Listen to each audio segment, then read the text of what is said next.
তিন জায়গায় প্রয়োজনে মিথ্যা বলা যায়।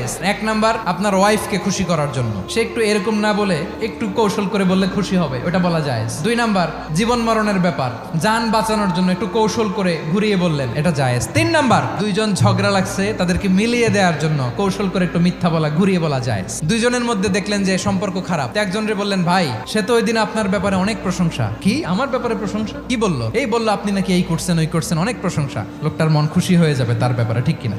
আবার তার সাথে যার ঝগড়া, ওরে যে বলুন, ভাই ওই দিন তো সে আপনার অনেক অ্যাপ্রিসিয়েশন করলো, অনেক, সে তো অবাক, কি রে বলে কি? এই যে দুইজনের ব্যাপারে দুইজনের একটু ভালো ভালো কথা বলে দিচ্ছেন, একদিন দেখবেন রাস্তা দিয়ে হাঁটার সময় একে অপরকে সালাম দিয়ে ফেলছে, সালাম দিয়ে বুকে জড়ায় ধরছে, আছে না নাই?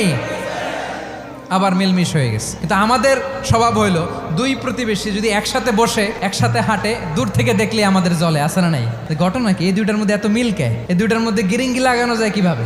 আল্লাহর কাছে তওবা করেন, এই মানসিকতার যেন আমরা না হয়, আমরা মিলিয়ে দিব।